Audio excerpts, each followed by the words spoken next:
பெண்ணை காதலிப்பதாக கூறி ஏமாற்றி ஏற்காடு அழைத்துச் சென்ற நபர் கூட்டாளியுடன் சேர்ந்து கூட்டு பலாத்காரம் செய்து கழுத்தை நெரித்து கொன்ற கொடூரம் அரங்கேறியுள்ளது. பதுங்கிய குற்றவாளிகள் போலீசாரிடம் சிக்கியது எப்படி? நாமக்கல் மாவட்டம் ராசிபுரம் அருகே உள்ள மின்னக்கல் பகுதியைச் சேர்ந்தவர் அந்த பெண். இவர் துடைப்பம் விற்பனை செய்து வந்தார். திடீரென உடல்நிலை பாதிக்கப்பட்ட இவர் கடந்த 25ஆம் தேதி சிகிச்சைக்காக சேலம் செல்வதாக உறவினர்களிடம் கூறிவிட்டு சென்றவர் மீண்டும் வீடு திரும்பவில்லை. பல்வேறு இடங்களில் விசாரித்து பார்த்த உறவினர்கள் அதன் பிறகு சேலம் டவுன் போலீசாரிடம் புகார் அளித்தனர். வழக்கு பதிவு செய்த சேலம் போலீசார் தீவிரமாக தேடி வந்த நிலையில் ஏற்காடு அடிவாரத்தில் பெண் ஒருவரின் சடலம் கிடப்பதாக தகவல் கிடைத்துள்ளது. உடனே அங்கு சென்ற போலீசார் சடலத்தை கைப்பற்றி விசாரித்து பார்த்தபோது அது காணாமல் போன அந்த பெண் என்பது தெரிய வந்தது. அந்த உடலை சோதனை செய்து பார்த்தபோது அவர் கழுத்து நெரிக்கப்பட்டு கொலை செய்யப்பட்டு கிடந்தது தெரிய வந்தது. செல்போன் மற்றும் சிசிடிவி காட்சிகளை வைத்து நடத்திய விசாரணையில் கொலையாளிகளின் அடையாளம் தெரிய வந்தது.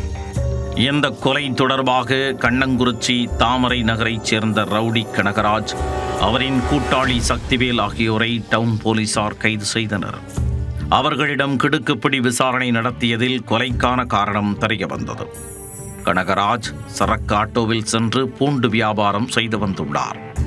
அப்போது அந்த பெண்ணுடன் பழக்கம் ஏற்பட்டு காதலாக மாறிவிட்டது. கடந்த 25ஆம் தேதி பெண்ணிடம் ஆசை வார்த்தைகளை கூறி கனகராஜ் சேலம் மாவட்டத்தில் உள்ள ஏற்காடு அடிவாரத்திற்கு அழைத்துச் சென்றுள்ளார். அங்கு தனது கூட்டாளி சக்திவேலையும் வரவழைத்து இருவரும் சேர்ந்து பெண்ணை பாலியல் வன்கொடுமை செய்து கழுத்தை நெரித்து கொலை செய்திருப்பது விசாரணையில் தெரிய வந்தது. பின்னர் அவரது கழுத்தில் அணிந்திருந்த கவரிங் நகைகளை தங்கம் என நினைத்து பிடுங்கிச் சென்றதும் விசாரணையில் தெரிய வந்தது. இருவரையும் கைது செய்த போலீசார் அவர்களிடம் தொடர்ந்து விசாரித்து வருகின்றனர்.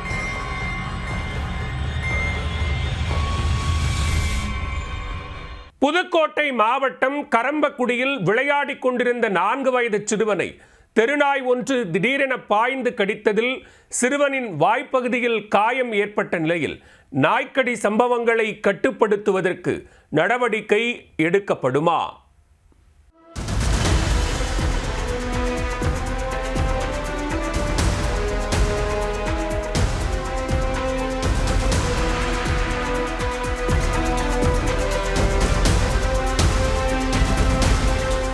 விளையாடிக் கொண்டிருந்த சிறுவன் மீது பாய்ந்த தெருநாய் சிறுவனை வாயில் கடித்து வைக்கும் திடுக்கிடும் காட்சிகள்தான் இவை.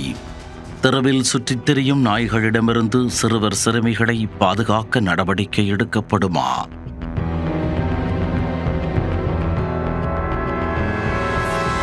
புதுக்கோட்டை மாவட்டம் கரம்பக்குடி அருகே பெரிய கடை வீதி பகுதியில் வசித்து வருபவர் சுக்கூர். இவரது மகன் 4 வயதான அஃப்ரான்.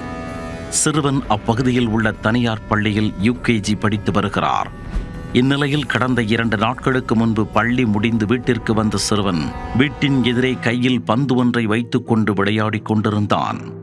அப்போது அப்பகுதியில் சுற்றித் திரிந்து கொண்டிருந்த நாய் ஒன்று சிறுவன் கையில் வைத்திருந்த பந்தையே பார்த்து கொண்டிருந்தது.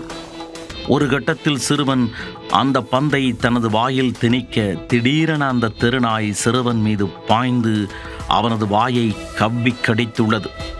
உடனே அப்பகுதியில் இருந்தவர்கள் ஓடி வந்து அந்த நாயை விரட்ட அது தப்பியோடியது. நாயின் திடீர் தாக்குதலால் நிலை குலைந்து கீழே விழுந்த சிறுவன் வலியால் கால்களை உதைத்தபடி துடித்தான்.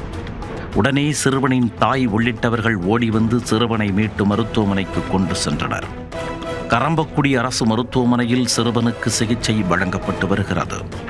அப்பகுதியில் தெருநாய்களின் அட்டகாசம் நாளுக்கு நாள் அதிகரித்து வருவதாக பொதுமக்கள் குற்றம் சாட்டுகின்றனர். கடந்த 2 மாதங்களில் 10ற்கு மேற்பட்டோர் தெருநாய்களால் கடிபட்டு பாதிக்கப்பட்டுள்ளதாக குறிப்பிடுகின்றனர். பேரூராட்சி நிர்வாகம் தெருநாய்களையும் வெறி நாய்களையும் பிடிக்க உரிய நடவடிக்கை எடுக்க வேண்டும் என்றும் கோரிக்கை விடுத்துள்ளனர்.